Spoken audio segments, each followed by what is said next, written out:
for the pull-off in the 7,200-pound modified tractors. Heilman, Piper, and Walsh all exceeded the 300-foot full pull distance. Now they've loaded a whole bunch more weight onto the sled, the decision maker.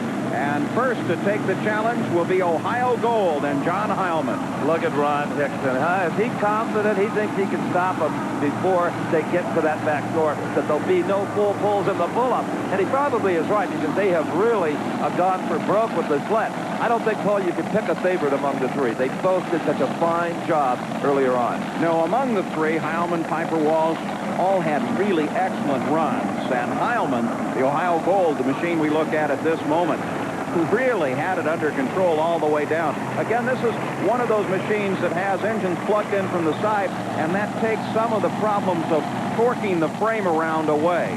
Now, if there's an experience edge, it's got to go to Heilman. He has been doing this as a professional for a good long time. Here is Heilman. You can see his left hand is on that throttle, easing into it a bit. Now he's got it wide open. An impressive pull considering the weight. And look at that box move. It's transferring much quicker and finally brings Ohio Gold to its knees, but not after Heilman has covered the course at 274.35 feet. That, of course, will be the mark for the pull-off. John Heilman with really a picture-perfect run. It went very well. And watch how casually he sits up there. Now he's controlling the rear wheels with the brakes and keeping the front end nicely balanced and down on the ground. And as a result, 274.35 feet. Really very, very nice run. Only starts to drift over just at the last, but he keeps it neatly under control and runs it straight down the course. Well, for John Heilman, 274 feet and change, that's a pretty challenging distance. I think that'll kick them all. Really? If they beat that, they beat my best, Steve. I mean, I feel it was perfect. And, hey, if they beat that, they're better than I am. I don't think they are. You know, the one I'd be worried about is Dave Walsh, the Irish Challenger. Yes, he's a super driver. I think the horsepower is going to kill him. I think we got him. All right, well, you stay here with me. We'll find out. Hang around and see, Steve. John Heilman, one happy man. Now we take a look at Mike Piper as he backs up the Pied Piper. His wife, Barbara, big family affair, as it is almost all the way through TNT tractor pulling. He keeps track of all the details of each run so she can plug that back into the equation when they decide to change a design or some concept on the machine. The distance to beat, 274 feet for Mike Piper. Let's go down to Steve Evans. Okay, Mike Piper about to hook. John, what do you think? He barely got it out, by the way. Barely made a full pull. Very strong tractor, but I think it'll come up about 10 feet short. I don't think the three areas are going to compete with four Rodaks tonight. He's as good a driver as I am, but I think I outdid him this time.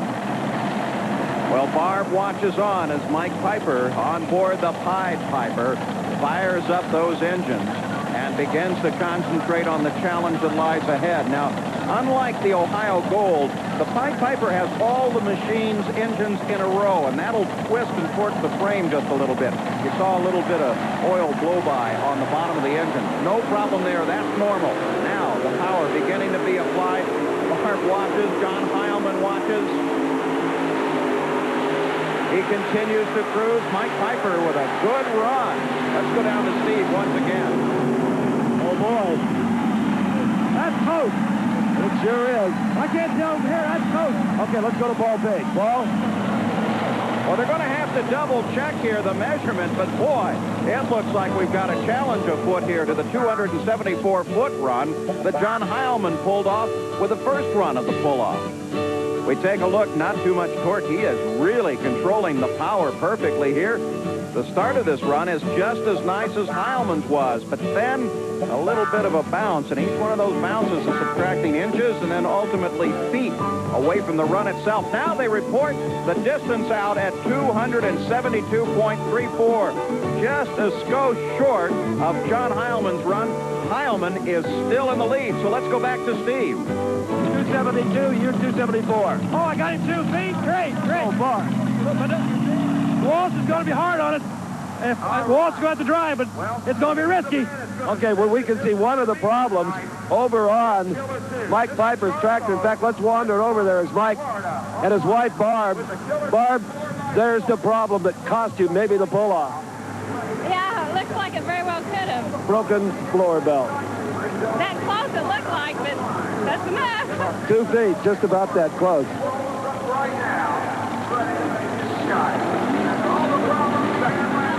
I know you're disappointed, but a great job. Oh, yeah. I'm not, with 3 against 4, I'm not dissatisfied at all. I'm sure you're not, but I think Mike looks a little more dissatisfied than Barb. Oh, sure. No problem there. Blower belt came off it. Did you see it? I heard it detonate, and I thought it was going to. I missed the hook back here about 75 foot. I knew it wasn't going to go no place. I showered down on, took the motors way upstairs, and they leaned down on me a little bit. Second run, indoors, you know.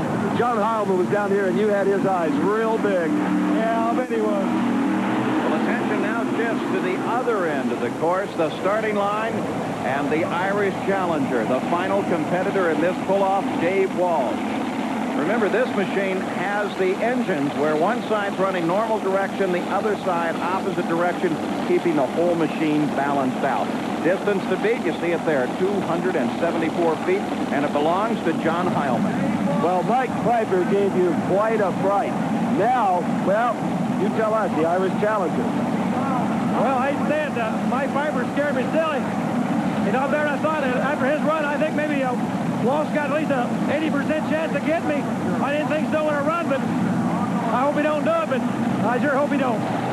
Well, Dave Walsh has had the opportunity to take a good look at the circuit ahead of this particular run. Okay, John, what do you think?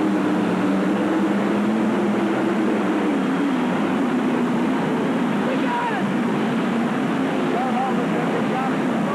We got it! Yep, you did indeed get it. Congratulations.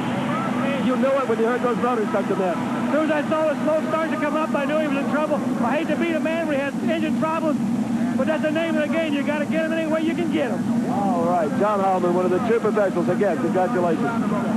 Tough class, and he won it. What a study in contrast. The disappointment of Dave Walsh, the joy of John Heilman.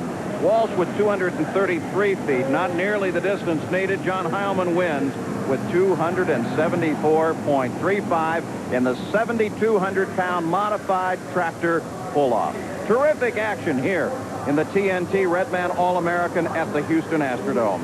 Now, let's go back down to the far end. Steve Evans is with Dave Walsh, the driver of the Irish Challenger. Well, Dan, I know you went to the hookup with an awful lot of confidence. Yeah, I did, but the second motor here, something happened. The magneto or something went bad on it. You know, I was down there with John Heilman, and he said, I've got it. As soon as he saw that one of those motors went sour. Yeah, because when you lose one motor, you just lose everything. Might as well quit right there. Well, the rest of the motors are having to support it. What's that? The rest of the motors have to support it. Yeah, it's just that when that one motor quits, one ahead of it has to turn it, plus drive the drivetrain. It's kind of hard to do that. Well, I can tell you, we sure enjoyed looking at this unique machine. Good luck. Thank you. Well, mechanical problems takes Dave Walsh out of the action, and John Heilman wins it. But there's still more action here to come from the Houston Astrodome. It's the monster truck semifinals coming up next as Awesome Kong makes his appearance on the floor of the dome. All-American, the semifinals of monster truck action, and quite a contrast between these two, Paul. One driver with lots of experience, the other one a rookie, and already look at the fan support for Mark Brandt and Awesome Kong. And what a terrific machine it is, too. Totally fabricated, nice, narrow. They push the rules just as far as they can, but can they handle the tremendous power and experience represented in nightlife, too? There's Dave Wazorek leaning out of the cab, checking his position, raises his hand, tells the TNT officials he's ready to go racing. The crowd anticipating a tremendous fight here, too, in the semifinal round. Wazorek has been better off the mark than has been Brandt. Maybe that's just experience of being very cool. Together they leave. A great start. Pretty good lead for both of them. Awesome Kong gets a little bit in the air coming off the first bump. Now kicks out some smoke but comes to the corner even. Nightlife 2 first up and over the hump as Awesome Kong gets a little sideways coming off the bump. Nightlife 2 scrubbed up a lot of speed making that tight turn, and it proves to be his demise. And the crowd in the Astrodome loves the wild style of the newcomer, Mark Brandt. So Mark Brandt scores the victory and goes into the final round over the veteran Nightlife 2, Dave Wazorek. Here is the first jump over the cars. He does some serious crushing there. Almost does a little crushing to the nose of Awesome Kong. A little further down the course as they come to the turn itself. They're dead even to that point, but look at how good Mark gets the Awesome Kong around and gets it pointed straight first. That's really the key, because as soon as it's pointed straight, he can accelerate, and that proves to be the difference between victory and defeat. Oh, Paul, I'm out of breath watching that one. In only his second ever monster truck competition, Mark, you're headed for the finals. Unbelievable. I'm really excited. I think I can do it. I'm very confident in this truck. I built the truck. I'm overwhelmed. I've got the power. I think I can do it. You know, I thought maybe Dave was going to beat you on experience. He made that turn so well, but you got him on power. Yes, he did. Yes, he did. I think that Awesome Kong is the only thing that's going for Mark Brand. I don't know about that. A lot of nerve in you, my friend. Thank you. Thank you.